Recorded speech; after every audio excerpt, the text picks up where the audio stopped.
What's going on, guys? My name is Mitch here, bringing you the post-game video for the 2015 Playoff National Championships. Final score, Ohio State 42, Oregon 20.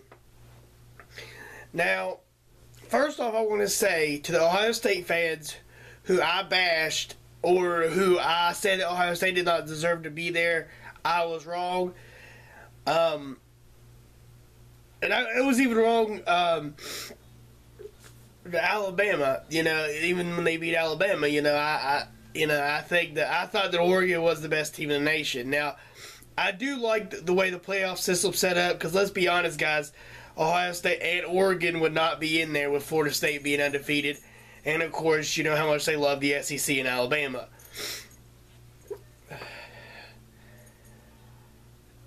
Ezekiel Elliott is the future in the Big Ten and maybe in the nation here in a couple years. If this kid stays healthy, he'll be in the Heisman talk maybe even next year. Ohio State's going to have a big decision to make at quarterback, but in my honest opinion, stick with the young kid Chandler Jones and let the other one set. And if they want to transfer, let them transfer. You really don't want them to be in your same conference. But if that's where they want to go, let them go.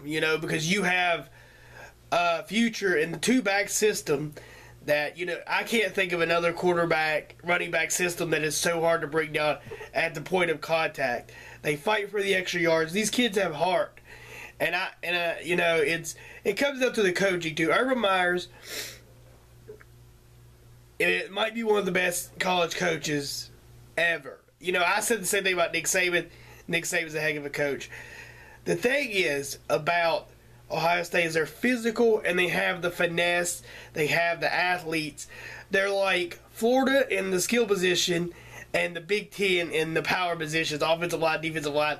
They just pummeled Oregon all night. They talk about how they were going to get wore down. Defensive lines will get wore down. They did a lot of good subs. The best thing that happened to Ohio State is when they switched up their offensive line after Virginia Tech game. Virginia Tech is not a very good team, but they switched it up. Offensive line got it going. The offensive line and Ezekiel Elliott won the game for Ohio State by the margin of 42-20. If those scores were flipped, and I told you Oregon beat Ohio State by that, you probably wouldn't be surprised. But the one thing about up-tempo offense, you have to get first downs. And Ohio State won the first down battle on both sides of the ball. Oregon could not stop them on third down for nothing. Third down and 3 to third down and 7s. You make that yard short enough for that young quarterback, and he finds a way to get it done. I seen a lot of, I was in the mall here in West Virginia, and there's a lot of Ohio State bandwagon fans. You honestly can't tell me there's that many fans of Ohio State, West Virginia, when most of us bleed gold and blue. There might be true fans, but, there's also a lot of bandwagons, and there's always going to be bandwagons. No matter what, there's always true fans, there's always bandwagon teams, especially teams that win. Ohio State looks like the future. Watch out the SEC, watch out Alabama. The Big Ten, or at least Ohio State and maybe Michigan State with Harbaugh in there, could be the future of college football. Marcus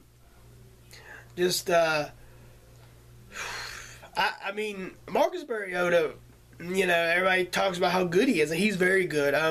The kid is nice. They talk about how nice he is, but nice don't win you national championships. You got to get tough. And I think the big determining factor for Oregon, and probably most Oregon fans probably clicked off this video by now anyways. If you're still watching, I'm surprised.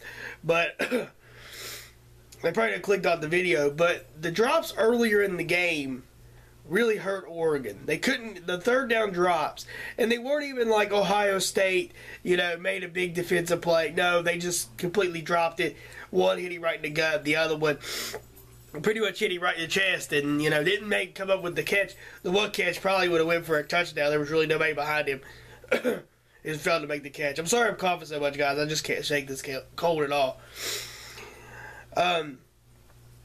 But Urban Meyer's outcoached him. Outcoached Oregon. The defense played tough. I knew that the bad thing about Oregon is their defense gives up points. Yes, they force turnovers. They forced turnovers tonight. And I thought whoever forced the most turnovers would win the game. But Ohio State won third downs, and when they weren't giving up the ball, they were going for touchdowns. And that's the big difference. Oregon got turnovers, but they could not capitalize on them. I think maybe 6 points off of 2 turnovers, and that's not going to cut it against any team, really, unless you're playing one of the lower teams in the college football. But,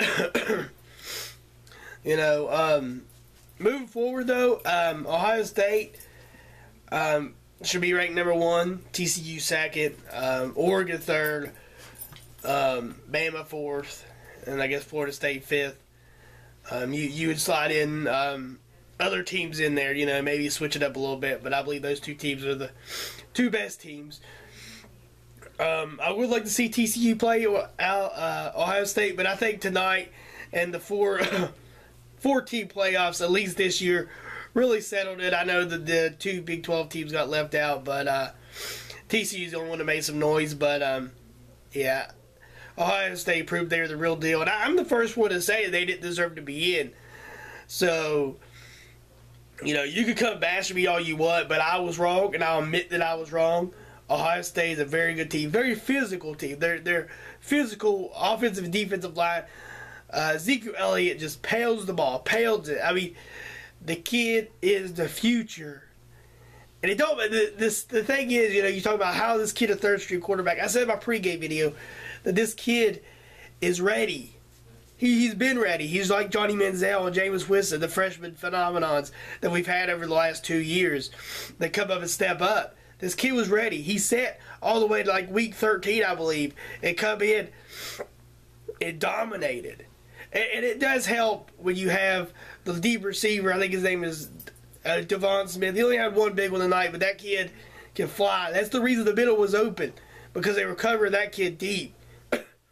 Opened up the run game for both Jones and Elliott. They got it done, though. Ohio State, hands down, is the best team in the country. And I don't know who would argue that right now, beating Alabama and Oregon, the team that everybody hyped up, even including myself. So, if you're watching this, congratulations, Ohio State. And to the real Ohio State fans, not the bandwagons who want to jump on just because they won. They beat Alabama, then they'll turn around and beat, Oregon, which in hindsight they'd have an Alabama shirt on, or an Oregon shirt on. Congratulations to the Ducks, though. They had a good season. They lost to Arizona, but they also come back and beat Arizona in the championship. So you can't say that their loss was, a fluke. Whatever. They made it up. They come back and, completed that challenge of losing that team earlier. Now, Ohio State didn't get the chance, but they probably would have ran the table against poor Virginia Tech. I do believe Virginia Tech won their bowl game, but it is what it is. But I might make a Super Bowl video. So if you're here to watch me give this commentary, if you've been here for a while, you kind of clicked on here and there, I might be making a Super Bowl video. I'm not 100% sure yet. I got to see what's all going on here. But I did want to make this post-game video. Not really a shock, though. I knew that Ohio State's defense was good. And what they did to Alabama, people say Oregon's soft, but Alabama's not soft, and they dominated Alabama. And, they won at the line of scrimmage, and that's all that matters. When you win the line of scrimmage, it's really hard to beat. Turnovers did kill Ohio State, but if they didn't have the turnovers, Oregon wasn't stopping them any other way. They would have this game would have been over by the end of the third quarter. Mariota did come in there, off the turnovers and did score. But, I think that the first time, they should have kicked the field goal. The second time they kicked the field goal was kind of pointless because, honestly, you didn't go for it the first time, so why would you go for it the second time? I think that was silly. But I guess points are points, but that Oregon would have been winning if they would have kicked the field goal at the beginning there after they took the lead. And who knows, the momentum might have switched. But like I said, Ohio State wasn't being stopped tonight. Urban Meyer, that coaching staff, did a hell of a job. So That's really about it. Mountaineer Mission signing out, guys. Peace.